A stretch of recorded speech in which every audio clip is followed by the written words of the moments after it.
Question number पहले का भाग देखिए, क्या पूछा है इसमें। 1/μ0 एप्सिलॉन 0 का मात्रक होता है। तो छात्रों हम लोगों ने एक सूत्र पढ़ा है क्या कि C बराबर 1/√μ0 एप्सिलॉन 0, जहाँ C क्या है, C है निर्वात में प्रकाश की चाल। तो यहाँ से अगर हम दोनों पक्षों का वर्ग कर दें तो इस तरफ भी वर्ग हो जाएगा और इस तरफ भी वर्ग हो जाएगा। इस वर्ग से ये अंडर रूट समाप्त हो जाएगा, तो यहाँ से निकल आएगा μ0 एप्सिलॉन 0। यही हमें पूछा गया है इसका मात्रक। तो C का मात्रक हमें मालूम है क्या होता है कि मीटर प्रति सेकेंड। अब चूंकि वर्ग लगा है तो इस पे वर्ग लगाना पड़ेगा, 1/μ0 एप्सिलॉन 0। तो ये वर्ग देखो मीटर पर भी है और सेकंड पर भी है, तो दोनों पर अलग अलग लगा दो तो हो जाएगा मीटर स्क्वायर प्रति सेकंड स्क्वायर। देख लीजिए छात्रों कौन सा विकल्प सही है। तो इसका फर्स्ट विकल्प सही है। तो हम लिखेंगे छात्रों कि फर्स्ट विकल्प सही है। तो पहले का कौन सा आंसर हो गया, फर्स्ट भाग हो गया इसका। क्वेश्चन नंबर पहले का ख भाग देखिए, क्या कह रहा है कि समीकरण E बराबर PC, जहां E, P तथा C क्रमशः ऊर्जा, संवेग और क्या है प्रकाश की चाल को प्रदर्शित करते हैं, लागू होता है। तो छात्रों ये जो समीकरण दिया है E बराबर PC, ये फोटॉन के लिए है, केवल इलेक्ट्रॉन के लिए नहीं। तो इसका कौन सा विकल्प सही है, सेकंड। तो हम लोग लिखेंगे सेकंड विकल्प सही है। सेकंड विकल्प सही है। तो इसका आंसर कौन सा हुआ, सेकंड विकल्प सही है। क्वेश्चन नंबर पहले का ग भाग देखिए छात्रों, क्या पूछा गया है। जैसे ही एक धातु एवं अर्धचालक के ताप में वृद्धि की जाती है, तो छात्रों याद रखो जब भी एक धातु हो और एक अर्धचालक हो और इनके ताप में जब वृद्धि की जाती है तो जो धातु होती है उसकी चालकता घट जाती है और अर्धचालक की चालकता बढ़ जाती है। तो देखिए छात्रों कौन सा ऑप्शन सही है। इसका देखिए चौथा वाला ऑप्शन सही है, धातु की चालकता घट जाती है तथा अर्धचालक की चालकता बढ़ जाती है। तो हम लोग लिखेंगे छात्रों फोर्थ विकल्प सही है। क्वेश्चन नंबर पहले का घ भाग देखिए, क्या पूछा गया है। दर्शाए गए चित्र में A तथा B के मध्य तुल्य प्रतिरोध है। छात्रों ध्यान से देखिए, ये जो हमारा सिरा होता है ये प्लस का कहलाता है और ये वाला माइनस का। तो धारा हमेशा प्लस की तरफ से चलती है इस तरह से। जब यह B बिंदु पे आ जाएगी तो यह धारा दो भागों में बढ़ जाएगी, ऊपर की तरफ चली जाएगी और नीचे की तरफ। अब छात्रों ध्यान से देखो, इसमें ये जो डायोड है हमारा ये उल्टा लगा हुआ है। उल्टा का मतलब पश्च अवनति में लगा हुआ है। पश्च अवनति का क्या मतलब है, ध्यान से देखो। ये वाला जो हिस्सा होता है इसे हम लोग कहते हैं कैथोड और इस तरफ वाले को हम लोग कहते हैं एनोड। कैथोड का मतलब होता है माइनस और एनोड का मतलब होता है प्लस। तो जो धारा हमारी होती है डायोड में हमेशा इस डायरेक्शन में चलती है, एनोड से इधर कैथोड की तरफ इस तरफ चलती है, कभी भी धारा इस तरफ नहीं चलेगी। तो जब धारा ये इस बिंदु पर बी पर आएगी और यहाँ जाएगी इस तरफ, तो इसमें धारा नहीं जाएगी बिल्कुल, क्योंकि डायोड पश्च अवनति में है। तो धारा किधर आएगी, फिर इस तरफ आएगी। तो तुल्य प्रतिरोध ए और बी के बीच पूछा हुआ है, तो इसका मतलब जो है कि तुल्य प्रतिरोध यही 10 ओम रहेगा। तो हम लोग लिखेंगे छात्रों डायोड पश्च अवनति अर्थात रिवर्स वाइस में है, अतः डायोड में धारा प्रवाहित नहीं होगी, अतः ए तथा बी के मध्य तुल्य प्रतिरोध आर ए बी बराबर कितने ओम होगा, 10 ओम होगा। इसका मतलब कौन सा विकल्प हमारा सही है, फर्स्ट। तो वही लिखा है हमने, फर्स्ट विकल्प सही है। क्वेश्चन नंबर पहले का इंग्या भाग देखिए छात्रों, क्या पूछ रहा है कि एक ट्रांजिस्टर में। तो छात्रों देखिए एक ट्रांजिस्टर में जो है आधार में अशुद्धि का जो न्यूनतम सांद्रण होता है, ट्रांजिस्टर में जो होता है जो आधार होता है उसमें अशुद्धि का न्यूनतम सांद्रण होता है। तो इसका कौन सा विकल्प सही है, तीसरा विकल्प सही है। तो हम लोग लिखेंगे छात्रों थर्ड विकल्प सही है। क्वेश्चन नंबर पहले का चा भाग देखिए छात्रों, क्या पूछा है कि आमीटर का नेट प्रतिरोध कम होना चाहिए जिससे, इसमें 4 विकल्प दिए हैं। तो छात्रों इसका कौन सा विकल्प सही है? इसका चौथा विकल्प सही है। आमीटर का नेट प्रतिरोध कम होना चाहिए जिससे यह मापी जाने वाली धारा में प्रेक्षणीय परिवर्तन नहीं करता है। तो कौन सा विकल्प सही है? चौथा विकल्प सही है। तो हम लिखेंगे छात्रों फोर्थ विकल्प सही है। क्वेश्चन नंबर दूसरा का भाग देखिए, क्या पूछा है कि हाइड्रोजन परमाणु में इलेक्ट्रॉन की कक्षीय गति का न्यूनतम कोणीय संवेग लिखो। तो छात्रों हम लोगों ने सूत्र पढ़ा है कोणीय संवेग L बराबर होता है NH/2π, ये फार्मूला होता है। लेकिन ये पूछ क्या रहा है? न्यूनतम कोणीय संवेग। तो हम लोग लिखेंगे न्यूनतम कोणीय संवेग के लिए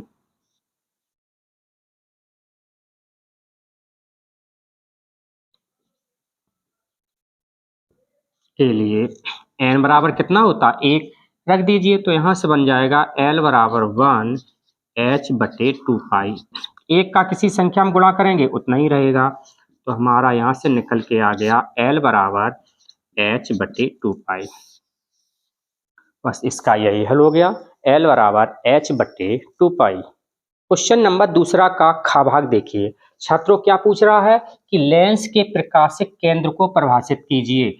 तो लेंस का प्रकाशिक केंद्र क्या होता है छात्रों? देखिए लेंस में स्थित वह भाग जहां से प्रकाश अपवर्तन के पश्चात सीधी पार कर जाए। लेंस का प्रकाशिक केंद्र लेंस के मध्य में स्थित होता है। क्वेश्चन नंबर दूसरे का गा भाग देखिए छात्रों, क्या कह रहा है?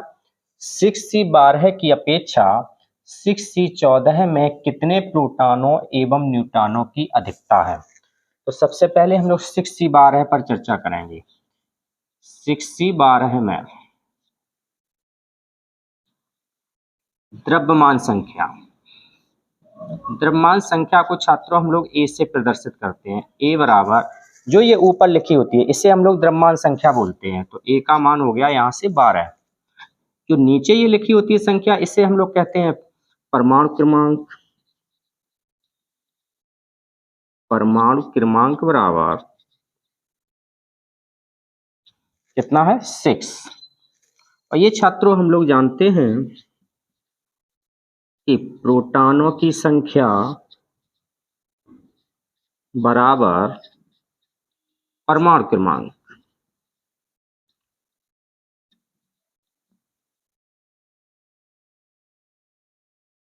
तो यहां से हम लोगों ने निकाल लिया प्रोटॉनों की संख्या को हम लोग पी से प्रदर्शित करते हैं। पी बराबर परमाणु क्रमांक कितना है?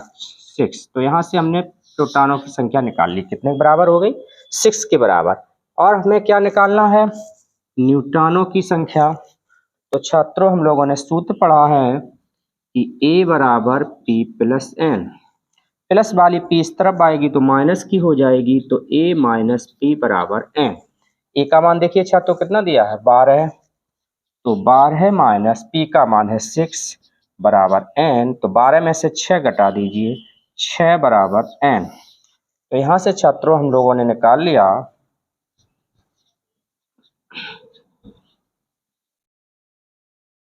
न्यूट्रॉनों की संख्या बराबर कितनी निकल आई? 6। तो 6C12 से हम लोगों ने प्रोटॉनों की संख्या निकाल ली और न्यूट्रॉनों की संख्या निकाल ली। अब चलो हम लोग छात्रों 6C14 पर चर्चा करते हैं। तो 6C14 में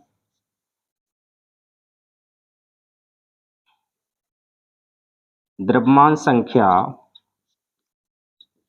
ए बराबर कितनी है? 14। परमाणु क्रमांक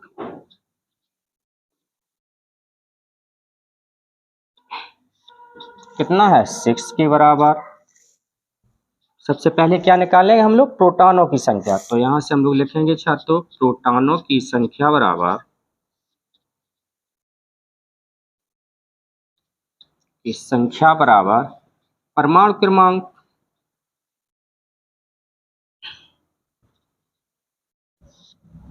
प्रोटॉनों की संख्या को किससे प्रदर्शित करते हैं? पी से। परमाणु क्रमांक कितने के बराबर है? 6 के। तो यहाँ से हम लोगों ने पी का मान निकाल लिया। अब हमें निकालना है न्यूट्रॉनों की संख्या, तो सूत्र हम लोग जानते हैं, ए बराबर पी प्लस एन।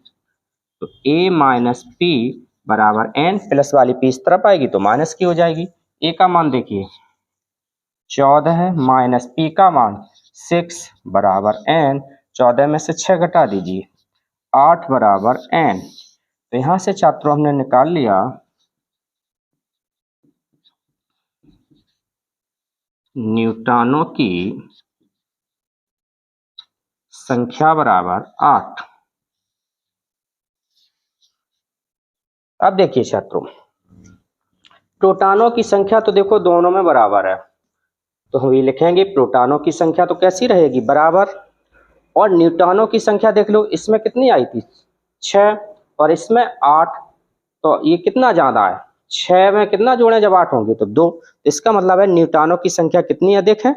2 अधिक है। तो हम लोग लिखेंगे छात्रों कि 6C12 तथा 6C14 दोनों परमाणुओं में प्रोटॉनों की संख्या तो समान होगी, लेकिन 6C14 में 6C12 की अपेक्षा 2 न्यूट्रॉनों की अधिकता होगी। बस छात्रों आपको यही लिखना है। क्वेश्चन नंबर 2 का घ भाग देखिए, क्या कह रहा है कि एक एएमयू द्रव्यमान छति में कितनी ऊर्जा निकलती है? तो छात्रों हम लोग जानते हैं कि एक एएमयू में तुल्य ऊर्जा कितनी बराबर होती है? 931 मिलियन इलेक्ट्रॉन वोल्ट। ये लगभग 931 मिलियन इलेक्ट्रॉन वोल्ट के बराबर होती है। तो इसका आंसर कितना हो गया? 931 million electron volt. Question number 2 का इंग्या भाग देखिए, क्या कह रहा है कि वैद्युत क्षेत्र E बराबर 3I cap plus 4J cap Newton प्रति कूलाम एक तल के पृष्ठ क्षेत्रफल ए वेक्टर बराबर 10I कैप मीटर स्क्वायर से गुजरता है। तो इसका वैद्युत फ्लक्स ज्ञात कीजिए। क्या निकालना है हमें? वैद्युत फ्लक्स। क्या क्या दिया है? वैद्युत क्षेत्र E बराबर दिया है कितना? 3I कैप प्लस के 4J कैप। इकाई इसकी क्या है? न्यूटन प्रति कूलाम। इसके बाद ये क्षेत्रफल दिया है, ए वेक्टर बराबर कितना है? 10I cap metre square. ये देखिए, ये आई और जे के फॉर्म में है, ये अकेला आई है, तो इसे भी उसी फॉर्म बना लीजिए। ए वेक्टर बराबर 10I cap plus 0J cap, क्योंकि 0 का किसी में मल्टीप्लाई करोगे वो 0 ही रहेगा, 0 की संख्या में जुड़ेगा तो उतना ही रहेगा, कोई मान फर्क नहीं पड़ेगा। अब देखिए क्या निकालना है? वैद्युत फ्लक्स। वैद्युत फ्लक्स, वैद्युत फ्लक्स को छात्रों हम लोग काय से रिप्रेजेंट करते हैं? फाई ए। ये हमें ज्ञात करना है। छात्रों हम लोगों ने सूत्र पढ़ा है क्या कि फाई ई बराबर होता है ई वेक्टर इंटू ए वेक्टर, इन दोनों के बीच में डॉट प्रोडक्ट होता है। रख दीजिए मान, ई का मान रख दीजिए कितना है? 3I कैप प्लस के 4J कैप इंटू ए वेक्टर का मान कितना है? 10I कैप प्लस के 0J कैप। गुणा कर दीजिए आई का आई वाले में, तो 10 तिया 23, 0 का 4 में, 4 का 0 में गुणा करेंगे तो ये 0 हो जाएगा, तो यहाँ से आ जाएगा हमारा 23। इकाई क्या बनेगी? ई का मात्रक क्या था? न्यूटन प्रति कूलाम इंटू ए का मात्रक क्या है? मीटर स्क्वायर, तो यहीं आ जाएगा मीटर स्क्वायर। तो इसका मात्रक बन गया न्यूटन इंटू मीटर स्क्वायर प्रति कूलाम। ये आंसर हमारा निकल के आ गया। अब थोड़ा छात्रों अलग से समझ लीजिए, ये आई जे कहाँ चला गया? ये फार्मूला हम लोगों ने पढ़ा है कि आई डॉट आई बराबर जे डॉट जे बराबर के डॉट के। इन सब का मान 1 के बराबर होता है। और अगर ये अलग अलग हैं, जैसे i के साथ में j के साथ में k या k के साथ में i, तो इन सब का मान कितना होता है 0। आगे पीछे हो जाए कोई फर्क नहीं पड़ेगा। तो इसका मतलब है जब i का i में आएगा तो i डॉट i 1 हो जाएगा, तो ये सीधा सीधा रह जाएगा 10 तिया 30। j का j में होगा j डॉट j 1 और 4 का 0 में गुणा होगा तो 0 हो जाएगा। इस तरह से आंसर हमारा इसका कितना निकल के आ गया 30 न्यूटन इंटू मीटर स्क्वायर प्रति कूलाम। इसका अगला भाग दूसरा का 4 नंबर है। इसमें NOR गेट के बारे में पूछा गया है। तो छात्रों ये थ्योरी का प्रश्न है, तो जो थ्योरी वाले प्रश्न है इसे आप लोग छात्रों किताब से पढ़ लेना, क्योंकि अगर हम थ्योरी वाले प्रश्न बोर्ड पर लिखने लगे तो छात्रों वीडियो काफ़ी बड़ा हो जाएगा। ऐसे अगर थ्योरी वाले प्रश्न हम बोर्ड पर समझाने लगे तो वीडियो तो 3-3 घंटे का बनेगा। इसलिए छात्रों इसके जो सवाल हैं वो सभी हम आपको हल करवाएंगे। जो थ्योरी के प्रश्न हैं वो अपनी किताब से पढ़ लेना है। क्वेश्चन नंबर तीसरा का देखिए छात्रों क्या पूछ रहा है कि He प्लस जेड बराबर 2 के प्रथम उत्तेजित अवस्था की ऊर्जा की गणना कीजिए। तो छात्रों जो यहाँ Z बराबर 2 लिखा है इसका मतलब ये है कि जो हमारा हीलियम है इसका संकेत होता है हमारा 2He4। तो यही 2 ये दिखा रहा है। इस 2 का मतलब क्या है, इसे हम कहते हैं परमाणु क्रमांक। परमाणु क्रमांक और परमाणु क्रमांक इसी को कहते हैं परमाणु क्रमांक बराबर प्रोटॉनों की संख्या। इसे प्रोटॉनों की संख्या कहते हैं। ये कितना दिया है 2, तो ये Z का मान 2 दिया हुआ है। पूछ क्या रहा है उत्तेजित अवस्था की ऊर्जा की गणना। तो छात्रों हम लोगों ने सूत्र पढ़ा है क्या कि E बराबर होता है माइनस के 13.6 n स्क्वायर बटे Z स्क्वायर इलेक्ट्रॉन वोल्ट। लेकिन ये क्या कह रहा है प्रथम उत्तेजित अवस्था। तो प्रथम उत्तेजित अवस्था के लिए तो हम लोग लिखेंगे छात्रों प्रथम उत्तेजित अवस्था के लिए जो n का मान होता है वो कितने के बराबर होता है 2 के बराबर होता है छात्रों। और Z हमें पहले से दे ही दिया है, Z बराबर भी 2 है, तो हम यहाँ से E का मान निकाल सकते हैं। तो यहाँ से हो जाएगा E बराबर माइनस 13.6 n के स्थान पर 2 रख दीजिए, 2 का स्क्वायर बटे Z का मान भी 2 है, 2 का स्क्वायर इलेक्ट्रॉन वोल्ट। तो 2 के स्क्वायर से 2 का स्क्वायर गया कट, तो आंसर यहाँ से आ गया हमारा E बराबर माइनस के 13.6 इलेक्ट्रॉन वोल्ट। यही इसका आंसर हो गया। क्वेश्चन नंबर 4 का ख भाग देखिए क्या कह रहा है कि एक धातु का कारफलन 2.5 गुणे 10⁻⁻19 जूल है। यदि इस धातु में 6.0 गुणे 10⁻14 हर्ट्ज आवृत्ति का प्रकाश किरण पुंज डाला जाए तो संस्तब्ध विभव की गणना कीजिए। देखिए क्या क्या दिया है। पहले नंबर देखिए कारफलन है, तो हम लोग लिख लेंगे कारफलन का इसे रिप्रेजेंट करते हैं W से। W बराबर दिया है कि 2.5 गुणे 10⁻⁻19 जूल। और क्या दी है आवृत्ति। आवृत्ति को कैसे रिप्रेजेंट करेंगे न्यू से, तो न्यू बराबर दिया है 6.0 गुणे 10⁻14 हर्ट्ज। पूछा क्या गया है संस्तब्ध विभव। संस्तब्ध विभव V0 ये हमें ज्ञात करना है। तो छात्रों हम लोगों ने सूत्र पढ़ा है कि V0 बराबर होता है h न्यू माइनस W बटे E। मान रख दीजिए H प्लांक नियतांक का मान तो निश्चित ही होता है कि 6.6 गुणे 10⁻⁻34। न्यू का मान 6.0 गुणे 10⁻14। W का मान 2.5 गुणे 10⁻⁻19 और पूरे के बटे E का मान होता है 1.6 इंटू 10⁻⁻19। तो ये छात्रों आपको याद रखने पड़ेगा H का मान और E का मान। अब देखिए छात्रों, हल करते हैं हम लोग। सबसे पहले 6 का गुणा इसमें करो।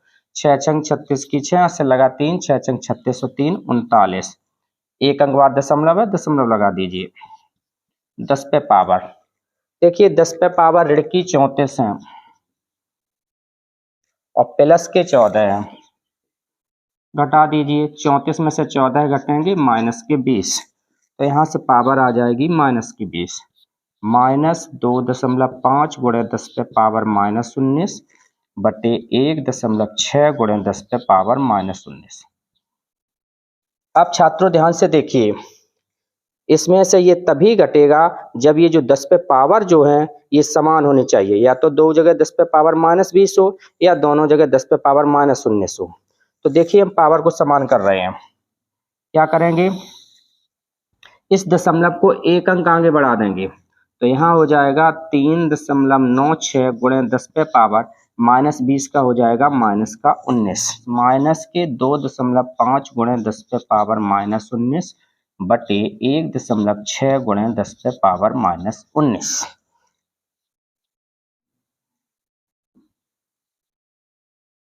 अब क्या करेंगे छात्रों, देखिए दोनों में 10 पे पावर -19 यहाँ भी है और 10 पे पावर -19 यहाँ भी है, इससे हम लोग कॉमन ले लेते हैं। तो यहाँ से हो जाएगा हमारा V0 बराबर 3.96 माइनस 2.5 गुणे 10 पे पावर -19 बटे 1.6 इंटू 10 टू पावर -19। ये देखो छात्रों समान थे, कट गए। घटा दीजिए, कैसे घटाएंगे, 3.96 में 2.5, एक जीरो बढ़ा लीजिए, घटा दीजिए। 6 में से 0 गया 6, 9 में से 5 गया 4, दशमलव के सामने दशमलव, 3 में से 2 गया 1, तो यहाँ से आ जाएगा 1.46 बटे 1.6। अब ये दशमलव डायरेक्ट तो कट नहीं सकता क्योंकि दशमलव के ऊपर 2 अंक है, नीचे 1 है, तो समान बनाना पड़ेगा हम लोगों को। क्या करेंगे, एक जीरो बढ़ा लीजिए। अब ये दशमलव से दशमलव कट गया, अब यहाँ से आ गया 146 बटे 160। 146 में 160 का भाग देंगे तो कितना आ जाएगा, यहाँ से 0.9125 वोल्ट। यही हमारा इसका आंसर हो गया। संस्तब्ध विभव V0 का मान निकल के आ गया छात्रों 0.9125 वोल्ट। क्वेश्चन नंबर 4 का घ भाग देखिए छात्रों, क्या कह रहा है कि 1.732 अपवर्तनांक से बने समबाहु त्रिभुज के लिए अल्पतम विचलन कोण का मान ज्ञात कीजिए। क्या निकालना है हमें, अल्पतम विचलन कोण, तथा इस विचलन के लिए क्या निकालना है हमें, आपतन कोण। तो क्या दिया है, सबसे पहले देखिए अपवर्तनांक दिया है।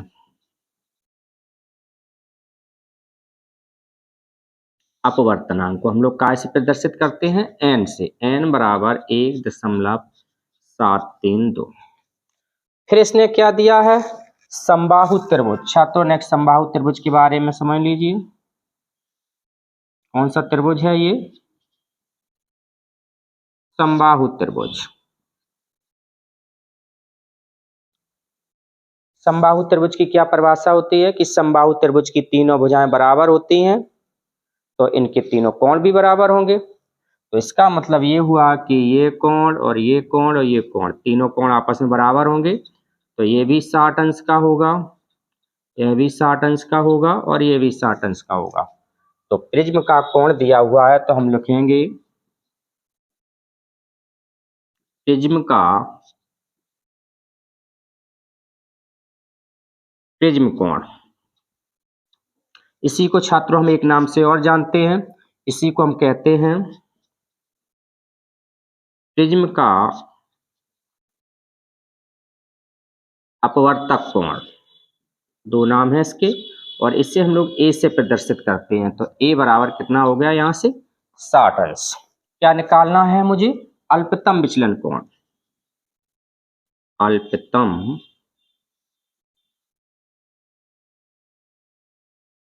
विचलन कोण काय से रिप्रेजेंट करते हैं हम लोग, डेल्टा एम से। एक तो ये निकालने हैं। दूसरे नंबर पे आपतन कोण,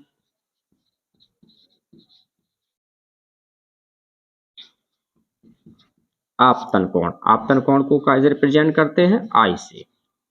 तो छात्रों हम लोगों ने सूत्र पढ़ा है क्या कि n बराबर sine a plus delta m बटे 2 बटे साइन a बटे 2 रख दीजिए मान। n का मान कितना है 1.732 बराबर साइन ए का मान कितना है 60 अंश प्लस डेल्टा m ज्ञात करने हैं बटे 2 साइन ए का मान 60 अंश बटे 2। तो यहां से हो जाएगा 1.732 बराबर साइन 60 अंश प्लस डेल्टा m बटे 2 बटे 60 में 2 का भाग लगेगा तो कितना हो जाएगा 30। तो यहां से आ जाएगा साइन 30 अंश। तो यहां से मान निकल के आ जाएगा 1.732 बराबर साइन 60 अंश प्लस डेल्टा m बटे 2 बटे में साइन 30 अंश। साइन 30 अंश का मान होता है 1/2। नीचे वाले दो छात्रों ऊपर पहुंच जाएंगे तो ये हो जाएगा 1.732 बराबर 2 साइन 60 अंश प्लस डेल्टा m बटे 2। बटे वाला एक लिखा नहीं जाएगा कि किसी संख्या में अगर हम एक का भाग दें तो मान पे कोई फर्क नहीं पड़ेगा। ये छात्रों देखो मान कितने का होता है √3 का 1.732 बराबर 2 साइन 60 अंश प्लस डेल्टा m बटे 2। गुणा वाले 2 का नीचे भाग लग जाएगा तो यहाँ से आ जाएगा √3 बटे 2 बराबर साइन 60 अंश प्लस डेल्टा m बटे 2। अब साइन है, साइन में देखो √3 बटे 2 मान किसका होता है साइन 60 अंश का। तो यहाँ आ जाएगा साइन 60। राइट हैंड साइड में ऐसा ही बना रहेगा। तुलना करा दीजिए, साइन साइन हट जाएंगे तो यहाँ से आ जाएगा 60 अंश बराबर 60 अंश प्लस डेल्टा m बटे 2 बटे 1 मान के क्रॉस मल्टीपल कर लीजिए तो ये हो जाएगा 60 अंश प्लस डेल्टा m बराबर 60 दूनी 120। 60 अंश को उधर पक्षांतर कर दीजिए तो कितना आ जाएगा यहाँ से डेल्टा m बराबर 120 अंश माइनस 60 अंश। तो डेल्टा m बराबर 120 में से 60 घट जाएगा कितना आ जाएगा 60 अंश। तो हमारा एक आंसर आ गया अल्पतम विचलन कोण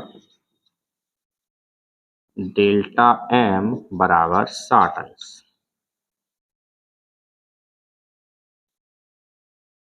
एक मान निकल के हमारा यहां से आ गया। अब हमें निकालने हैं आपतन कोण।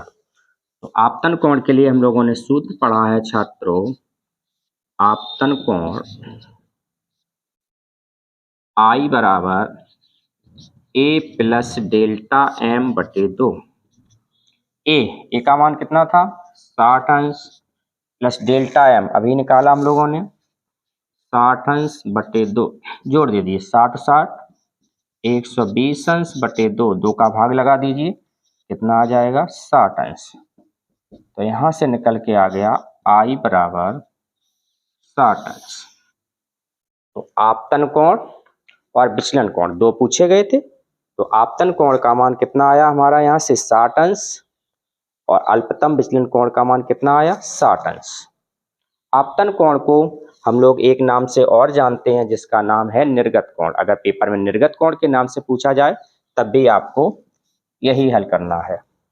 क्वेश्चन नंबर 5 का देखिए छात्रों, क्या पूछा गया है कि 20 सेंटीमीटर फोकस दूरी का एक अपसारी लेंस यानी अवतल लेंस की फोकस दूरी दी है। तो हम लोग लिखेंगे छात्रों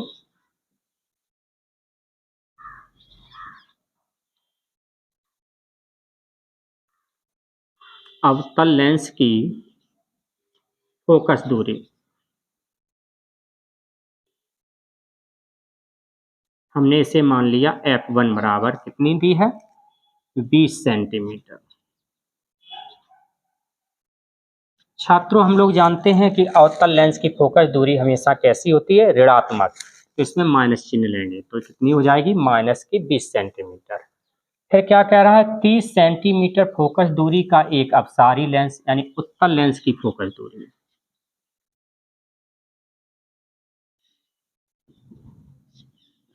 उत्तल लेंस की फोकस दूरी इसे हमने मान लिया f2 के बराबर, कितनी दी हुई है, 30 सेंटीमीटर। हम लोग छात्रों जानते हैं कि उत्तल लेंस की फोकस दूरी हमेशा कैसी होती है, धनात्मक।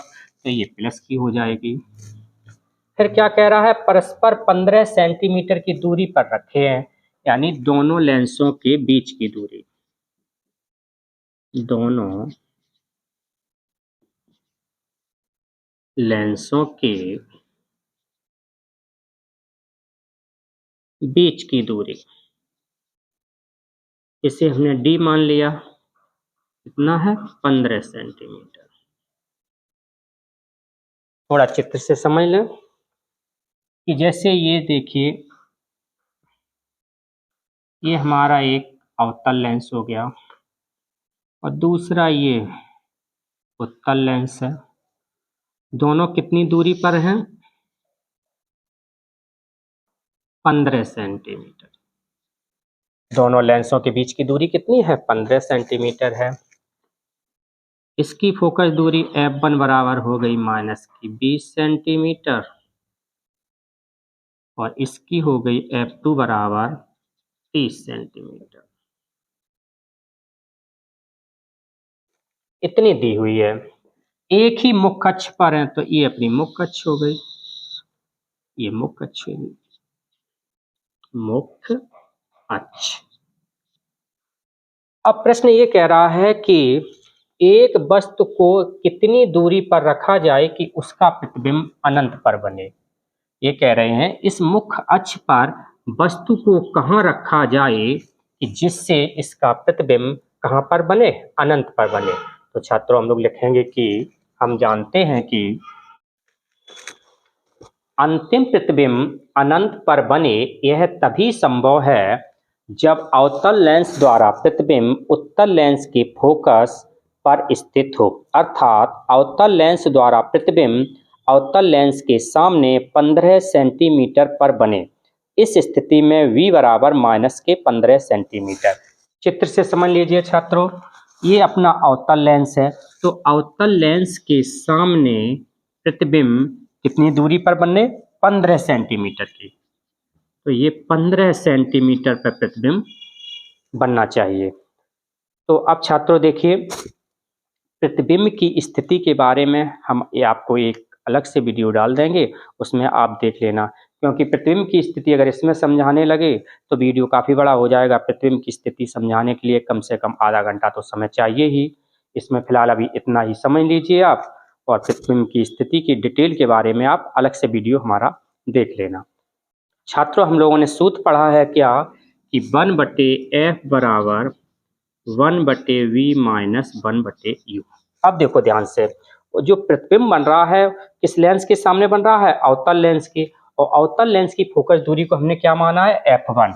तो यहाँ से हम f की जगह क्या कर देंगे, f1 मान रखवा दीजिए। f1 का मान कितना है, माइनस का 20 बराबर 1/v, v का मान माइनस का 15 माइनस 1/u। पक्षांतर कर दीजिए तो माइनस के 1/20 माइनस वाला इधर आएगा, प्लस का हो जाएगा, बराबर माइनस का 1/u। हल कर लीजिए, 15 दूनी 30, एक जीरो है, जीरो रख दीजिए, क्रॉस मल्टीपल कर दीजिए, 15 एकम 15 प्लस 20 एकम 20 बराबर माइनस के 1/u।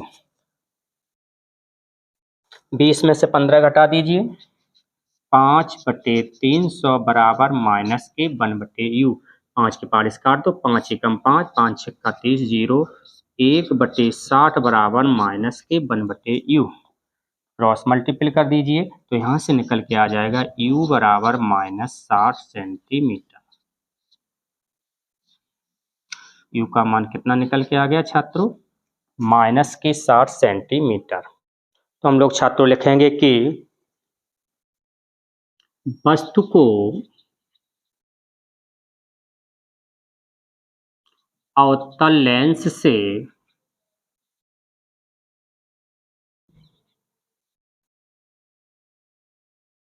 60 सेंटीमीटर की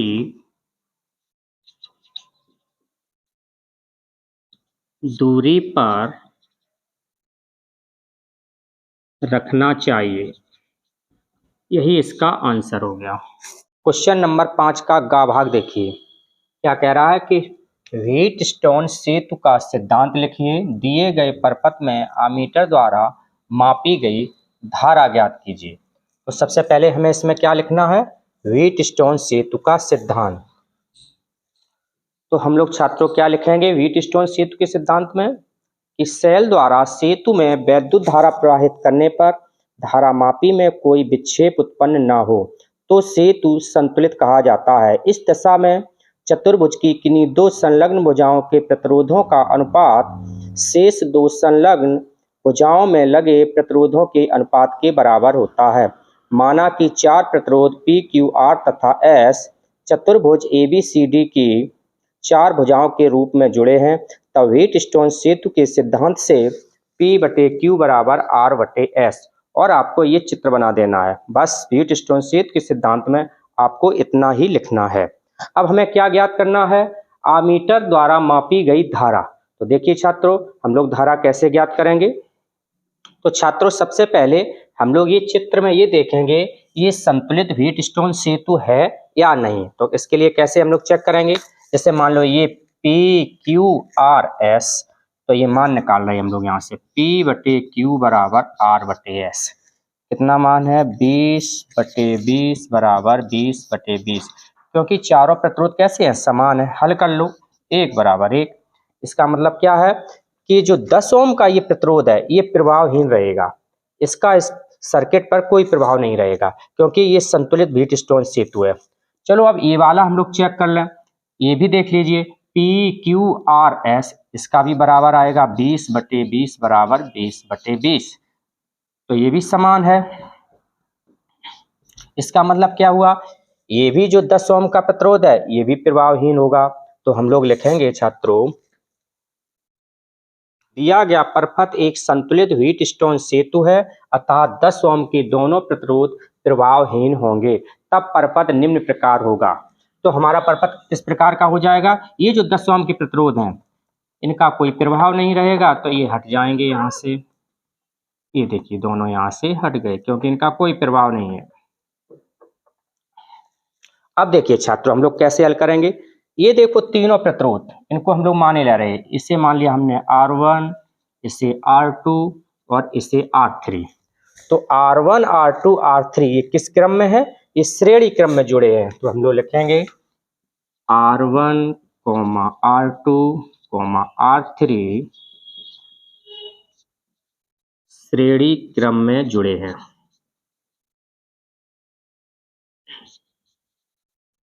तो श्रेणी क्रम का सूत्र क्या होता है छात्रों, R बराबर R1 plus R2 plus R3।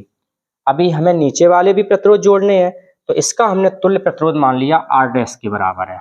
तो यहाँ से निकल आएगा हमारा R' बराबर 20 प्लस 20 प्लस 20, जोड़ दीजिए 60 ओम। एक मान हम लोगों ने निकाल लिया, इन तीनों प्रतिरोधों का तुल्य प्रतिरोध हमारा निकल आया 60 ओम। इसी प्रकार अब इसे जैसे हम लोग मान ले रहे हैं R4, R5 और R6, ये भी तीनों श्रेणी क्रम में जुड़े हैं। तो हम लोग लिखेंगे R4, R5 तथा R6 श्रेणी क्रम में जुड़े हैं। किस क्रम में जुड़े हुए हैं, श्रेणी क्रम में जुड़े हैं। इन तीनों का तुल्य प्रतिरोध हमने मान लिया R', तो यहां से हो जाएगा R' बराबर R4 plus R5 plus R6। रख दीजिए, तीनों समान है 20 ओम के, जोड़ दीजिए 60 ओम।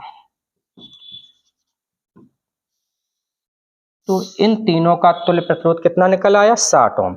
अब हमारा देखिए चित्र किस प्रकार का हो जाएगा, आर डैश तथा आर डबल डैश समांतर क्रम में जुड़े हैं।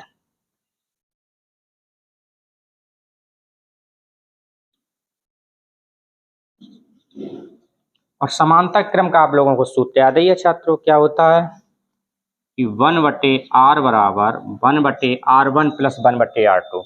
तो r1 की जगह r डैश है और r2 की जगह r डबल डैश।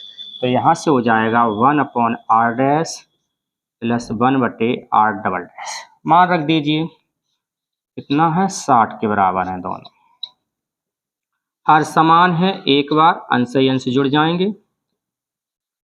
2/60 काट दीजिए, 2 एकम 2, 2 तिया 6, 0, 1/30। अभी छात्रों 1/r का मान निकल के आया है, क्रॉस मल्टीपल कर दीजिए तो यहाँ से निकल आएगा r बराबर 30 ओम।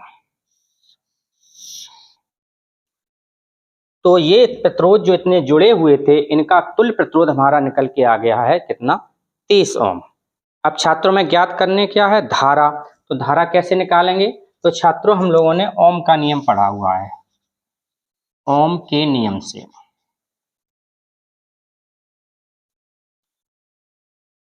V बराबर IR। देख लीजिए V का मान कितना है, 60 वोल्ट। R का कितना मान है, 30। गुणा वाले का नीचे भाग लग जाएगा, तो 60/30 बराबर I। काट दीजिए, 30 दूनी 60, 2 बराबर I। यानी यहाँ से धारा निकल आई I बराबर 2 एम्पियर।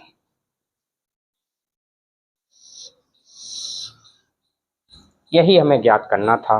परपथ में धारा का मान कितना निकल के आ गया, 2 एम्पियर। क्वेश्चन नंबर 5 का घ भाग देखिए छात्रों, क्या कह रहा है कि एक विद्युत चुम्बकीय तरंग का विद्युत क्षेत्र E बराबर समीकरण के रूप में दिया है, न्यूटन प्रति कूलाम द्वारा दर्शाया गया है। 10 सेंटीमीटर स्क्वायर अनुप्रस्थ परिच्छेद एवं 50 सेंटीमीटर लंबाई के बेलन में एक्स अक्ष के अनुदेश ऊर्जा प्राप्त कीजिए। यानी हमें ऊर्जा का मान निकालने हैं। तो सबसे पहले हम लोग लिखेंगे क्या दिया है, 10 सेंटीमीटर स्क्वायर अनुप्रस्थ परिच्छेद यानी क्षेत्रफल दिया है हमें, ए बराबर 10 सेंटीमीटर स्क्वायर। अब इसे हम लोग मीटर में बदलेंगे। कैसे बदलेंगे छात्रों, देखिए ध्यान से।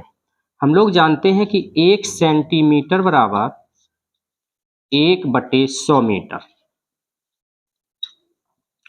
100 को हम लिख सकते हैं 10 पे पावर 2 मीटर। 10 पे पावर 2 लगा देंगे। इधर आओ, प्लस वाली घात ऊपर जाएगी, माइनस की हो जाएगी। 1 सेंटीमीटर को अगर हमें मीटर में कन्वर्ट करने हैं तो कितने का गुणा करना पड़ता है, 10 पे पावर -2। लेकिन यहाँ पर वर्ग लगा है, तो अगर हम वर्ग लगा दें, इधर भी वर्ग लगा दें तो इधर भी वर्ग लगाना पड़ेगा। तो घात कितनी हो जाएगी, 2 दूनी 4, 10 पे पावर -4। और ये मीटर पे वर्ग आएगा तो मीटर स्क्वायर। तो इसका मतलब हो गया सेंटीमीटर को जब हम मीटर में बदलेंगे तो कितने का गुणा यहाँ करना पड़ेगा हमें, 10 पे पावर -4। तो यहाँ से आ जाएगा 10 × 10 पे घात -4 मीटर स्क्वायर।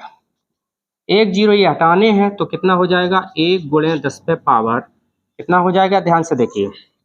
10 पे पावर -4 था, एक ये 0 तो एक ये घात जुड़ जाएगी। तो 10 पे पावर कितनी हो जाएगी, -4 प्लस का 1 घटा दीजिए, -3। तो यहाँ से आ जाएगा 10 पे पावर -3 मीटर। ये हमने यहाँ से ए का मान निकाल लिया।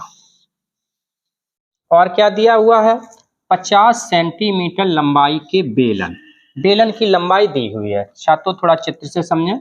जैसे ये मान लीजिए अपना बेलन है कोई, इसकी लंबाई कितनी दी है, 50 सेंटीमीटर ये लंबाई दी हुई है।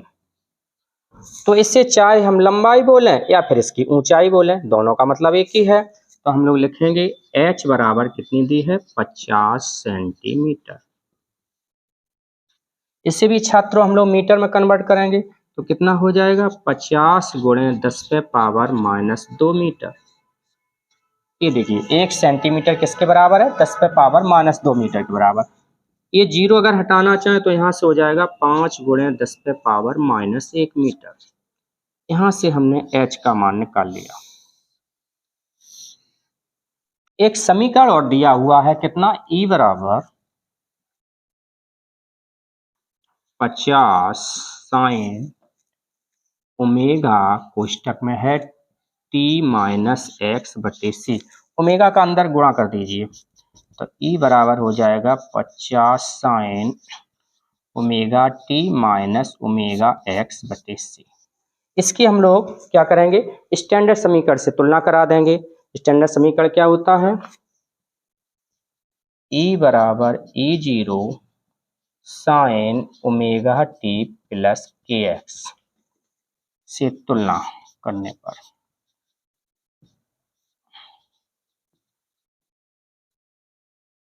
जब इसकी हम तुलना कराएंगे तो यहाँ से E0 देखिए कितने के बराबर है, 50 के। तो यहाँ से मान निकल आया E0 बराबर 50 न्यूटन प्रति कूलम।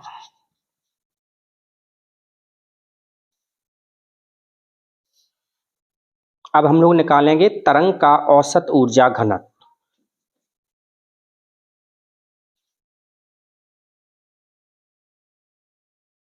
तरंग का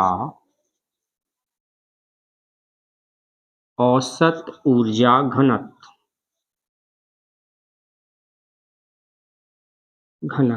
यू बार से हम लोग प्रदर्शित करते हैं। यू बार बराबर 1/2 एप्सिलॉन 0 E0 स्क्वायर। तो यहाँ से आ जाएगा यू बार बराबर 1/2 एप्सिलॉन 0 का मान 8.85 गुणे 10 पे पावर माइनस 12। ये तो आपको छतो याद ही करना होगा। E0 का मान कितना है, 50। वर्ग लगा तो हम भी वर्ग लगा देंगे। हल कर लीजिए 1/2 8.85 गुणे 10 पे पावर माइनस 12। 50 का वर्ग का मतलब 50 गुणे 50। 2 के पार्ट्स काट दीजिए, कितना आ जाएगा 25। तो कितना हो जाएगा फिर यहाँ से 8.85 गुणे 50 गुणे 25 गुणे 10 पे पावर माइनस 12। जब इससे हम लोग हल करेंगे तो ये यहाँ से आ जाएगा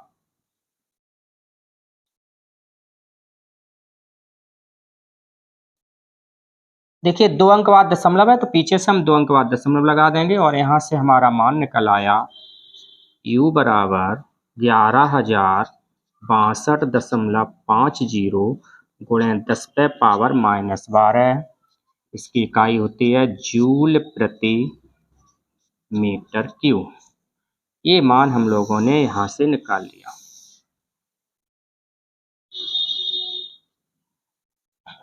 अब हम लोग निकालेंगे बेलन में एक्स अक्ष के अनुदेश प्राप्त ऊर्जा। और बेलन के आयतन का तो सूत्र आपको मालूम ही है, क्या होता है, पाई आर स्क्वायर एच। तो यहाँ रख देंगे हम लोग। तो यहाँ से आ जाएगा यू बार गुणे पाई आर स्क्वायर एच। यू बार गुणे पाई आर स्क्वायर, ये क्या होता है, क्षेत्रफल। तो इसे लिख सकते हैं हम ए गुणे एच। यू बार का मान अभी हम लोग निकाल चुके हैं, कितना है,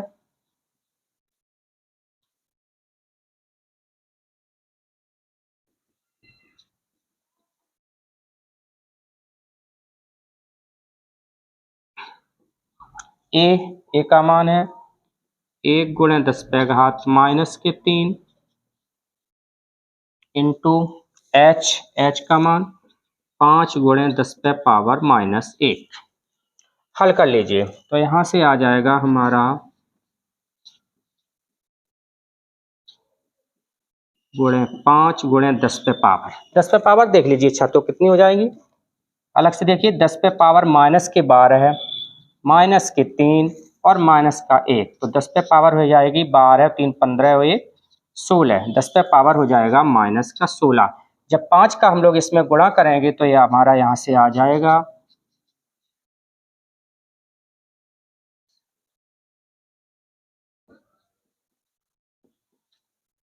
5 का जब इसमें मल्टीप्लाई करेंगे तो इतना आ जाएगा। अब हमें स्टैंडर्ड रूप में लिखना है, तो स्टैंडर्ड रूप में क्या है, ये दशमलव का अंक हमें इस स्थान पर ले आना है एक अंक बाद। तो कितना अंक आगे बढ़ा है देखिए, तो ये हो जाएगा 5.531250 गुणे 10 पे पावर -16 थे। कितने अंक बढ़ा है, 1 2 3 4, तो इसमें 4 घातें ऐड हो जाएगी, तो यहाँ से आ जाएगा 5.531250 गुणे 10 पे पावर 16 में से 4 घटा दीजिए, माइनस के बार है। अब ये दशमलव के अंक छोड़ दीजिए, इतने 2 अंकों तक आंसर दे दीजिए, तो यहाँ से हो जाएगा 5.53 गुणे 10 पे पावर -12। ऊर्जा की इकाई क्या होती है, जूल। यही हमारा आंसर हो गया।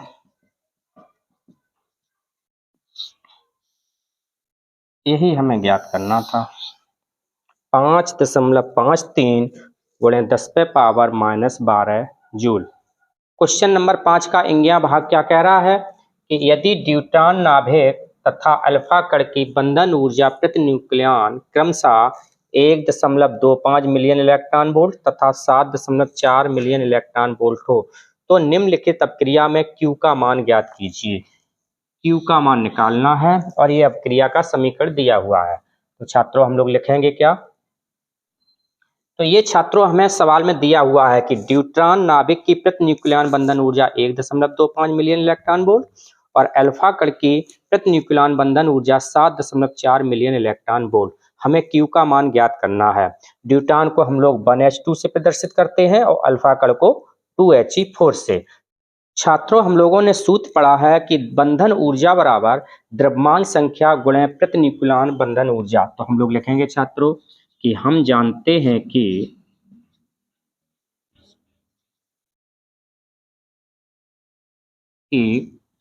बंधन ऊर्जा बराबर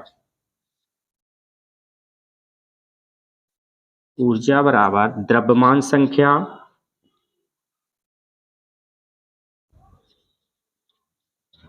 गुणे प्रति न्यूक्लियन बंधन ऊर्जा, प्रति न्यूक्लियन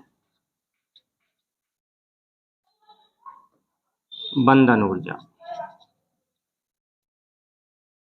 ये फार्मूला हम लोगों ने पढ़ा हुआ है। अब हम छात्रों क्या करेंगे, जो ड्यूट्रॉन है उसकी बंधन ऊर्जा अलग निकाल लेंगे और अल्फा कण की बंधन ऊर्जा अलग निकाल लेंगे। तो हम लोग लिखेंगे ड्यूट्रॉन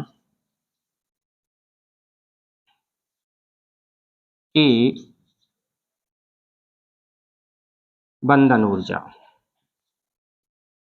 कितनी हो जाएगी, द्रव्यमान संख्या। देखिए ड्यूट्रॉन की द्रव्यमान संख्या हमेशा ऊपर लिखी जाती है, तो कितनी है ड्यूट्रॉन की 2, तो 2 गुणे प्रति न्यूक्लियन बंधन ऊर्जा कितनी दी है 1.25, ये दी हुई है 1.25, कर दीजिए गुणा, तो ये हो जाएगा 2.50 मिलियन इलेक्ट्रॉन वोल्ट। इसी प्रकार से हम लोग अल्फा कण की निकाल लेंगे, अल्फा कण की बंधन ऊर्जा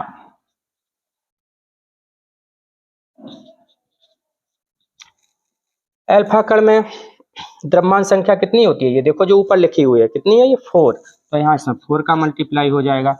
और अल्फा कण की प्रति न्यूक्लियन बंधन ऊर्जा कितनी है 7.4, तो 7.4 मल्टीप्लाई कर दो, 4 चौको 16 की 6, यहाँ से लगा 1, 4 सत्ते 28 और 1 29, अंक बाद दशमलव है, 1 अंक बाद, तो 1 अंक बाद दशमलव लगा देंगे, मिलियन इलेक्ट्रॉन वोल्ट। अब हमें काय का मान निकालने हैं, Q का मान। तो हम लोग छात्रों लिखेंगे क्या कि Q बराबर अल्फा कण की बंधन ऊर्जा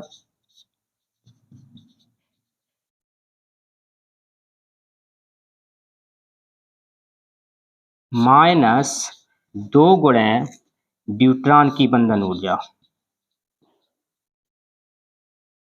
ड्यूट्रॉन की बंधन ऊर्जा।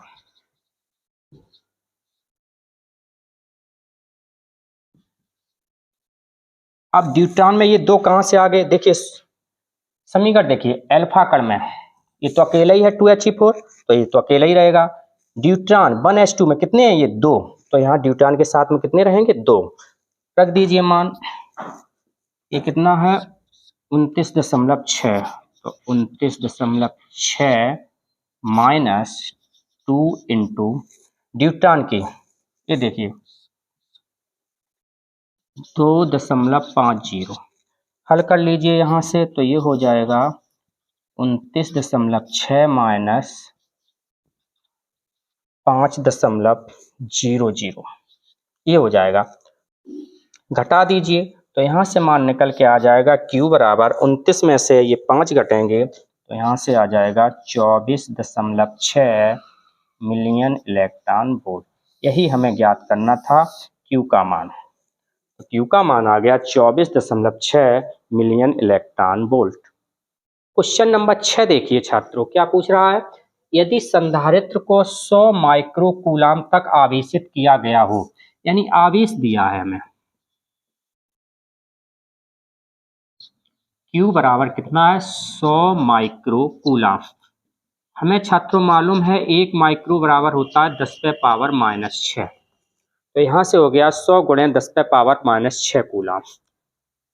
तथा संधारित्र के अंदर रखे गुटके का परावैद्युतांक क्या दिया है, परावैद्युतांक। परावैद्युतांक को छात्रों हम लोग K से प्रदर्शित करते हैं, K बराबर दिया है 2। तो संधारित्र के अंदर रखे परावैद्युत गुटके पर उत्पन्न प्रेरित आवेश ज्ञात कीजिए। क्या निकालना है, गुटके पर उत्पन्न प्रेरित आवेश। तो आप भी यही लिख दीजिए क्या, कि गुटके पर उत्पन्न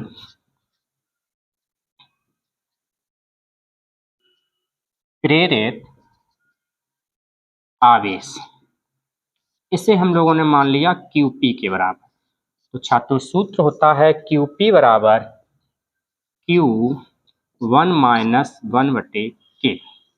कर दीजिए मान, Q का मान कितना है 100 गुणे 10⁻⁻⁶ गुणे 1 माइनस 1/K। K का मान कितना है 2। इस भिन्न को हल कर लीजिए छात्रों, तो ये हो जाएगा 100 गुणे 10⁻⁻⁶, और यहाँ से हो जाएगा बटे 1 लेके लासा ले लो, 2 एकम 2 त्रिय गुणा 2 एकम 2 माइनस 1 एकम 1। तो ये हो जाएगा 100 गुणे 10⁻⁻⁶ गुणे 1/2। 2 के पाले से काट दीजिए, कितना हो जाएगा 50। तो यहाँ से आ गया 50 गुणे 10⁻⁻⁶। इकाई देख लीजिए छात्रों, आवेश की इकाई कूलाम होती है। तो अगर इतने ही आंसर देना चाहें तो हम लोग लिख दें कूलाम। और ये बात हमें मालूम है 10⁻⁻⁶ का मान होता है माइक्रो का, तो हम इसे इतना भी लिख सकते हैं 50 माइक्रो कूलाम। इसका आंसर कितना हो गया छात्रों, 50 माइक्रो कूलाम। क्वेश्चन नंबर 7 में छात्रों देखो क्या है, कि 1.0 गुणे 10⁻⁻⁹ कूलाम से आवेशित कण, यानी आवेश दिया हुआ है हमें Q बराबर 1.0 गुणे 10⁻⁻⁹ कूलाम। फिर क्या दिया हुआ है, चुंबकीय क्षेत्र B का मान दिया हुआ है 4i कैप प्लस के 3j कैप। इकाई दी हुई है टेस्ला। V का मान दिया हुआ है माइनस के 75i कैप प्लस के 100j कैप मीटर प्रति सेकेंड। ज्ञात क्या करना है, कण पर लगने वाले चुंबकीय बल का परिमाण, बल का परिमाण ज्ञात करने हैं। और क्या ज्ञात करना है, दिशा ज्ञात। इतनी चीज हमें ज्ञात करनी है। तो छात्रों हम लोगों ने सूत्र पढ़ा है कि F बराबर Q into V cross B। Vector form में ये फार्मूला हम लोगों ने पढ़ा है। तो सबसे पहले हम लोग क्या करें, V क्रॉस B का मान निकाल लेते हैं। कैसे निकालेंगे,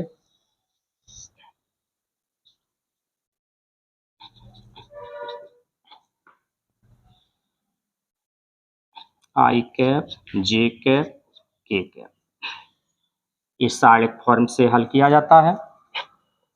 देखिए सबसे पहले v है तो v देखिए i का गुणांक कितना है -75, j का गुणांक 100, k है नहीं 0, ab वाली b i का गुणांक 4 है, j का 3, k नहीं है तो 0। इससे छात्रों हम लोग हल कैसे करेंगे, देखिए ध्यान से, बहुत सरल है। इसमें साइन चलते हैं प्लस माइनस फिर प्लस। सबसे पहले देखेंगे i, तो हम लोग लिखेंगे आई कैप। पहला साइन क्या बताया हमने, प्लस का, तो आगे जब कोई चिन्ह नहीं होता है तो प्लस ही माना जाता है। दूसरे नंबर क्या है माइनस, तो माइनस लगा दीजिए। दूसरे नंबर पे जे है तो जे लिख लीजिए, फिर प्लस। तीसरे नंबर पे के है तो के कैप लिख लीजिए। बस आपको इतना करना है। कैसे हल करेंगे, ऊपर वाली लाइन तो हमेशा ही छूटेगी, आई तो आई वाले बंद कर लो, लिख लीजिए कितने बचे 100 0 3 0। जो आगे हैं वो आगे रहेंगे डिजिट, और जो पीछे हैं पीछे रहेंगे। उसके बाद जे वाले बंद कर लो, कितना बचा 75 4 0 0। जे है तो जे वाले बंद कर लो, बचे हुए सब लिख लो। तीसरे नंबर के है तो के वाले बंद कर लो, -75 100 4 3। क्या करना है एक बार फिर समझें, जब आई है तो आई वाले बंद कर लो, बचे हुए ये चारों लिख लो। फिर दूसरे नंबर पे जे है तो जे वाले बंद कर लो, बचे हुए ये चारों लिख लो। के है के वाले बंद कर लो, बचे हुए ये चारों लिख लो। हल कर लीजिए। हल करने का तरीका क्या है, सबसे पहले आई तो ऐसा ही रहेगा, इसका इसमें मल्टीप्लाई, तो 0 का 100 में गुणा होगा 0 ही रहेगा। फिर जब 3 का इधर 0 में गुणा करेंगे तो माइनस चिन्ह के साथ लिखेंगे, 0 का 100 में 0, फिर माइनस लगा के 3 का 0 में 0, माइनस ये। फिर करिए 0 का 75 में गुणा तो 0, और जब 4 का इधर 0 में गुणा करेंगे तो चिन्ह बीच में क्या लगेगा माइनस, 4 का 0 में 0, प्लस का के। अब देखिए हमेशा इस तरफ से ही गुणा होता है, 3 का 75 में गुणा कर दीजिए, 3 पचे 15 5, यहाँ से लगा 1, 3 सत्ते 21 और 1 22, माइनस के 2 से 25। और जब हम 4 का 100 में गुणा करेंगे तो बीच में चिन्ह क्या लगेगा माइनस, इसका इसमें गुणा कर दो, 100 चौको 400। हमेशा ध्यान रखो गुणा सबसे पहले इस तरफ से किया जाता है, 0 का 100 में 0, माइनस लगा के 3 का 0 में 0, फिर माइनस जे ये वाला, 0 का 75 में 0 होगा, माइनस फिर 4 का 0 में 0, प्लस के 3 का 75 में 2 से 25, माइनस 4 का 100 में 400।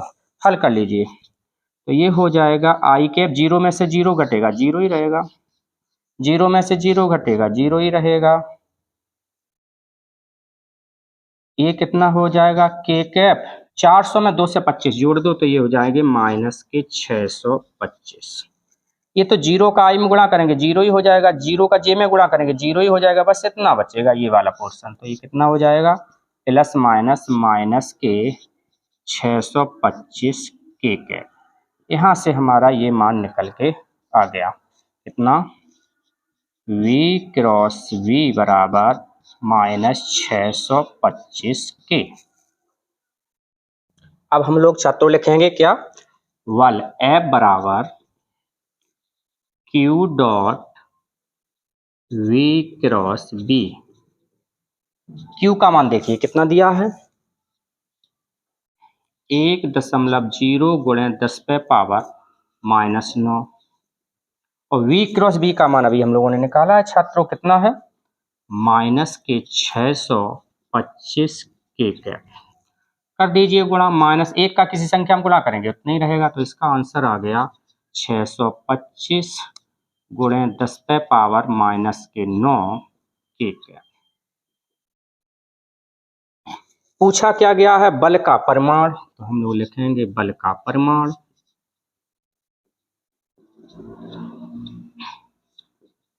परिमाण निकाल लीजिए, रख दीजिए मान कितना है माइनस के 625 गुणे 10 पे पावर -9 टू के। मॉड के अंदर से कोई भी संख्या निकलेगी बाहर तो धनात्मक होगी, तो ये आ जाएगा 625 गुणे 10 पे पावर -9 और इंटू के कैप। तो यहाँ से निकल के आ गया मेरा मान 625 गुणे 10 पे पावर -9, बल्कि इकाई क्या होती है न्यूटन। ये छात्रों हम लोग जानते हैं के का मॉड कितने के बराबर होता है 1 के बराबर होता है, इसका मान हमारा 1 के बराबर होता है। तो 1 का किसी में मल्टीप्लाई करेंगे उतना ही रहेगा। तो बल का परिमाण निकल आया। अब क्या निकालने हैं दिशा। चलो दिशा समझ लीजिए। दिशा में क्या लिखेंगे थोड़ा चित्र से समझ लें छात्रों, 3 डायमेंशनल में है ये। एक्स अक्ष पर हमेशा आई होता है, वाई अक्ष पर जे होता है और जेड अक्ष पर के होता है। तो हमारा जो आंसर आया किसमें आया था के में, तो के का मतलब कौन सी अक्ष पे होगी जेड पर। तो हम लोग छात्रों लिखेंगे क्या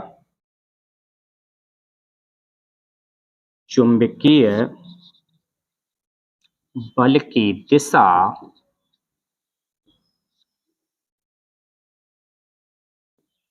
जेड अक्ष के अनुदेश होगी। यही हमारा आंसर हो गया। दिशा कहाँ रहेगी जेड अक्ष के अनुदिश रहेगी। और बल का परिमाण कितना हो गया 625 गुणे 10 पे पावर -9 न्यूटन। क्वेश्चन नंबर 8 देखिए छात्रों, दिए गए परपथ में गणना कीजिए धारा प्रतिरोध पर विभवांतर एल तथा सी पर विभव के बीच कलांतर। ये 3 चीजें इसमें पूछी गई हैं छात्रों। देखिए छात्रों ये जो सिंबल होता है ये होता है प्रेरकत्व का। काय का होता है प्रेरकत्व, और ये जो है इसे बोलते हैं हम लोग धारता, और ये प्रतिरोध का है। तो हमें क्या दिया है सबसे पहले प्रतिरोध दिया हुआ है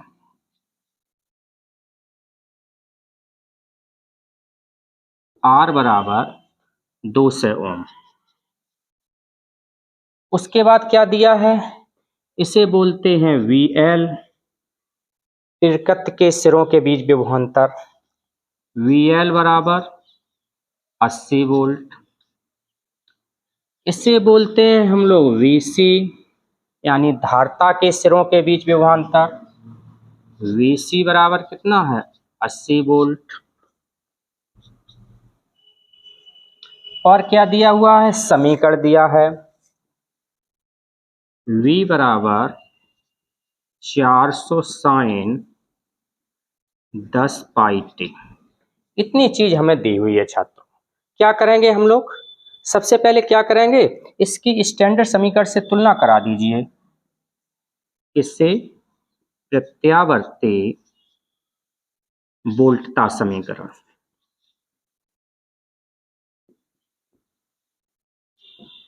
क्या सूत्र होता है V बराबर V0 साइन ओमेगा टी से तुलना करने पर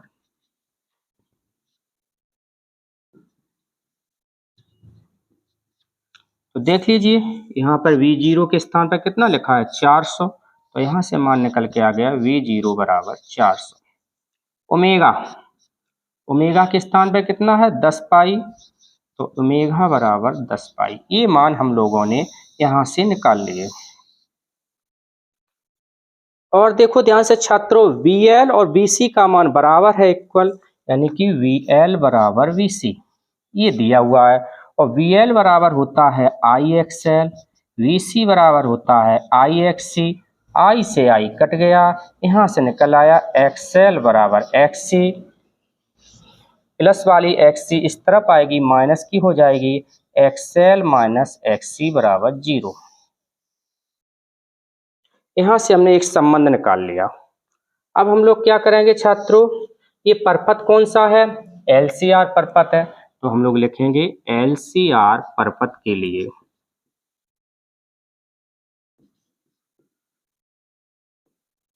किस परपथ के लिए?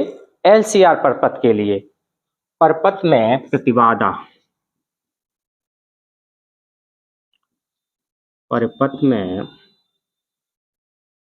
प्रतिबाधा किस सिंबल से प्रदर्शित करते हैं हम लोग? Z से। तो Z बराबर सूत्र होता है √R² plus XL minus XC का whole square. R² plus XL minus XC कितने के बराबर है? 0 के बराबर। तो ये तो 0 हो गया। तो यहां से निकल आया √R²। अंडर रूट से वर्ग खत्म हो जाएगा, तो यहां से आ गया R। तो देख लीजिए छात्रों, R का मान कितना दिया है? 200 ओम। तो परपथ की प्रतिबाधा निकल आई हमारे यहां से 200 ओम। तो इसका पहला भाग है, क्या निकालने हैं हमें? धारा। धारा I0 बराबर होता है V0 बटे Z। V0 का मान कितना था? अभी निकाला था हम लोगों ने 400 बटे Z का मान 200। 2 जीरो से 2 जीरो कट जाएंगी। 4 बटे 2, 2 दूनी 4 बराबर 2 एम्पियर। यहां से हमने धारा का मान निकाल लिया। सेकंड भाग क्या है? प्रतिरोध पर विभवांतर। सेकंड भाग में क्या निकालना है हमें? प्रतिरोध पर विभवांतर। ओम के नियम से V बराबर IR। प्रतिरोध कह रहा है तो सफिक्स में हम लोग R लगा देंगे। धारा को हम लोगों ने कितना माना? I0। तो यहाँ पर I0 लिख देंगे। रख दीजिए मान। I0 का मान कितना है? 2 एम्पियर। और प्रतिरोध R का मान कितना था? 200 ओम। तो 200 दूनी 400 वोल्ट। यहां से हम लोगों ने विभवांतर निकाल लिया।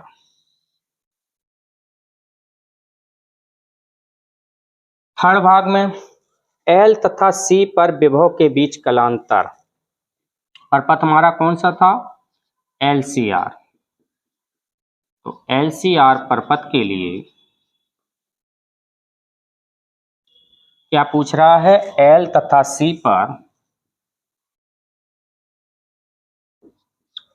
पर विभव के बीच कलांतर। आपको कुछ नहीं करना, जो सवाल में कहा गया बस उसी लाइन को लिख देना है। L तथा C पर विभव के बीच कलांतर। हम लोगों ने सूत्र पढ़ा है क्या कलांतर वाला? tan phi बराबर XL माइनस XC बटे R। XL माइनस XC का मान हम लोग छात्रों निकाल चुके हैं। कितना था? 0 बटे R। 0 में किसी संख्या का भाग देंगे, सब 0 ही हो जाएगा। तो ये tan phi बराबर यहां से हो गया 0। तो tan phi बराबर 0। tan में कितने अंश का मान है? 180 अंश। तो 180 अंश को हम लोग रेडियन फॉर्म में पाई बोलते हैं। tan हट जाएगा, तुलना करा दी तो phi बराबर आ गया पाई। तो यहां से निकल के आ गया हमारा कलांतर बराबर कितना आ गया? पाई। यही हमें ज्ञात करना था। 3 भाग थे इसके। धारा हो गई 2 एम्पियर, विभवांतर हो गया 400 वोल्ट और कलांतर हो गया पाई। क्वेश्चन नंबर 9 देखिए छात्रों, और ये लास्ट प्रश्न है इस प्रश्न पत्र का। क्या कह रहा है? सबसे पहले प्रकाशिक पथ क्या होता है? तो सबसे पहले हम लोग प्रकाशिक पथ की परिभाषा लिखेंगे। क्या है? किसी माध्यम में प्रकाश किरण द्वारा किसी समय में तय किया गया पथ उसी समय में प्रकाश किरण द्वारा निर्वात में तय की जाने वाली दूरी के तुल्य होता है। ये परिभाषा हो गई प्रकाशिक पथ की। इस परिभाषा से हम लिख सकते हैं कि प्रकाशिक पथ बराबर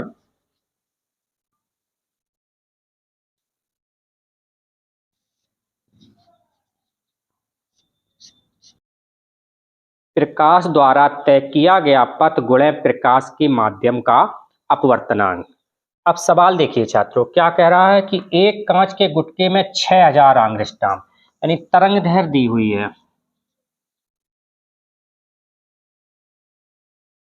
तरंग दैर्घ्य को छात्रों हम लोग काय से रिप्रेजेंट करते हैं? लैम्डा से। लैम्डा बराबर 6000 एंगस्ट्रॉम। और छात्रों हम लोग जानते हैं एक एंगस्ट्रॉम बराबर होता है 10⁻⁻10 मीटर। तो इसे हम लोग लिख सकते हैं 6000 गुणे 10⁻⁻10 मीटर। इसे लिख सकते हैं 6 गुणे 10⁻, ये 3 जीरो हैं तो ये घात कितनी हो जाएगी? 10⁻⁻10 थी और ये 3 जीरो हटाना है तो यहाँ 10⁻, जो 3 है ये जुड़ जाएंगी तो ये हो जाएगा 10⁻⁻7। तो इसे लिख सकते हैं 6 गुणे 10⁻⁻7 मीटर। अपवर्तनांक 1.5।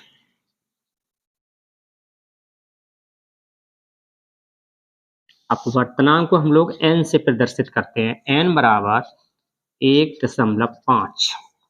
ज्ञात क्या करना है? गुटके से परावर्तित एवं अपवर्तित किरणों की चाल तथा तरंग दैर्घ्य ज्ञात कीजिए। तो सबसे पहले छात्रों देखिए, हम परावर्तित किरण के लिए निकालेंगे तो हम लिखेंगे नंबर 1 करके गुटके से परावर्तित किरण के लिए। तो सबसे पहले छात्रों थोड़ा चित्र से समझ लीजिए। जैसे मान लीजिए ये अपना गुटका है, इस गुटके पर आने वाली किरण को हम लोग कहते हैं आपतित किरण।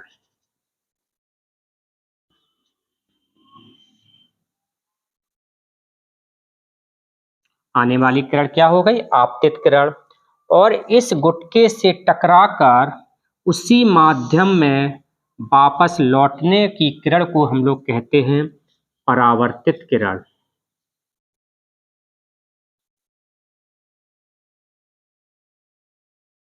कौन सी किरण कहते हैं? परावर्तित। ये मान लीजिए अवलंब है बीच में,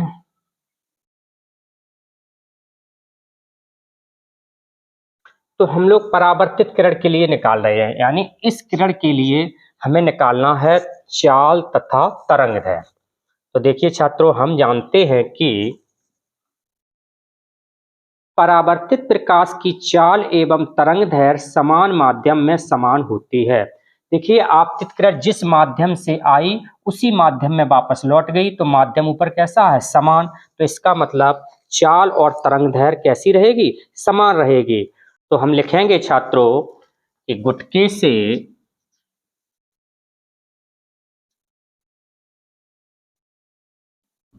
परावर्तित किरण की चाल बराबर प्रकाश की चाल।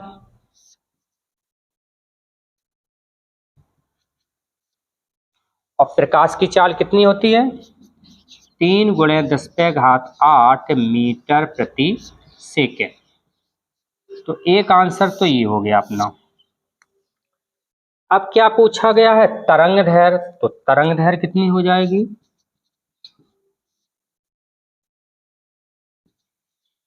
तरंग दैर्घ्य बराबर चाल एवं तरंग दैर्घ्य कैसी होती है? समान होती है। तो तरंग दैर्घ्य कितनी दी हुई थी? 6000 एंगस्ट्रॉम। तो तरंग दैर्घ्य हो जाएगी 6000 एंगस्ट्रॉम। ये तो हो गया परावर्तित प्रकाश के लिए। अब हम लोग छात्रों हल करेंगे अपवर्तित प्रकाश की किरण के लिए। अब हम लोग निकालेंगे छात्रों गुटके से अपवर्तित किरण के लिए। गुटके से अपवर्तित किरण के लिए छात्रों थोड़ा चित्र में देख लीजिए।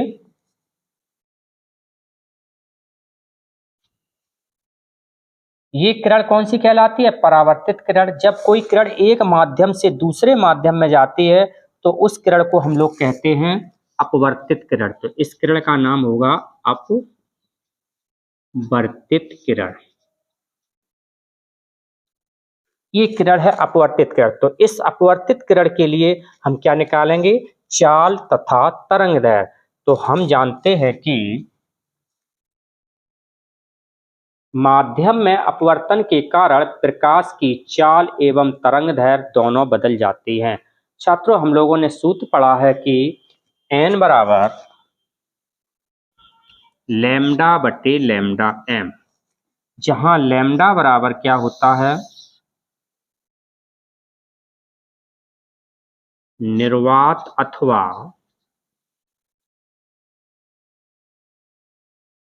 वायु में तरंगदैर्घ्य,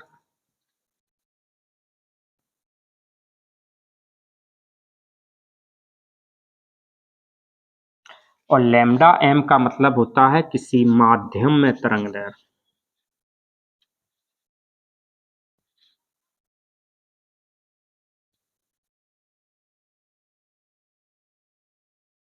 माध्यम में तरंगदैर्घ्य। अब देखिए छात्रों, n का मान दिया हुआ है, कितना है 1.5, n के स्थान पर तो 1.5 आ जाएगा। लैम्डा कितना है 6000 गुणे 10⁻⁻10, ये वाला मान हम रखे दे रहे हैं 6000 गुणे 10⁻⁻10 बटे लैम्डा m बटे 1 मानकर क्रॉस मल्टीप्लाई कर लीजिए, तो यहाँ से आ जाएगा 1.5 गुणे लैम्डा m बराबर 6000 गुणे 10⁻⁻10। गुणा वाले का नीचे भाग लग जाएगा, तो यहाँ से निकल आएगा लैम्डा m बराबर 6000 गुणे 10⁻⁻10 बटे 1.5।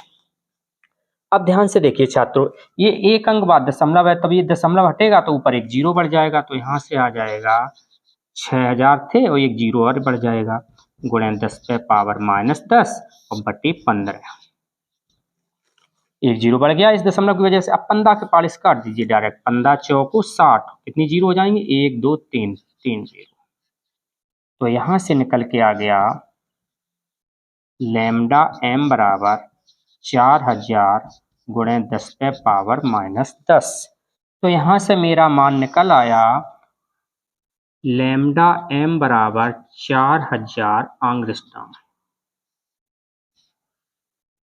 एक मान हमने यहाँ से छात्रों निकाल लिया। अब हम लोग क्या निकालेंगे, इसकी चाल।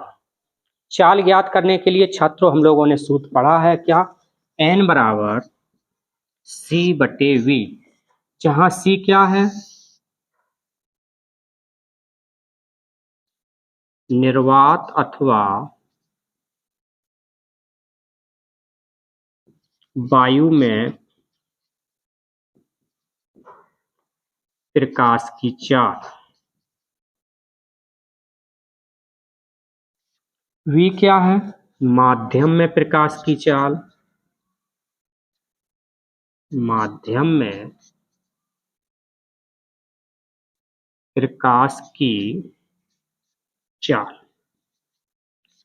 ये फार्मूला हम लोगों ने छात्रों पढ़ा है। अब देखिए छात्रों, n का मान हमें मालूम ही है और प्रकाश की चाल मालूम है, तो हम b का मान यहाँ से निकाल सकते हैं। तो रख दीजिए मान, n की जगह 1.5 बराबर c का मान 3 गुणे 10⁻8 बटे v बटे 1 मान के क्रॉस मल्टीपल कर लीजिए, तो यहाँ से आ जाएगा 1.5 गुणे v बराबर 3 गुणे 10⁻8। तो v बराबर यहाँ से हो जाएगा 3 गुणे 10⁻8 बटे 1.5। अब ये एक अंक बाद दशमलव है छात्रों, जब एक अंक बाद दशमलव ये हटाएंगे तो ऊपर एक जीरो बढ़ जाएगा, तो यहाँ से हो जाएगा 30 बटे 15 गुणे 10⁻8। काट दीजिए, 15 दूनी 30। तो यहाँ से मान निकल के आ गया v बराबर 2 गुणे 10⁻8 मीटर प्रति सेकंड। यही हमें ज्ञात करना था। माध्यम में चाल कितनी है, 2 गुणे 10⁻8 मीटर प्रति सेकंड।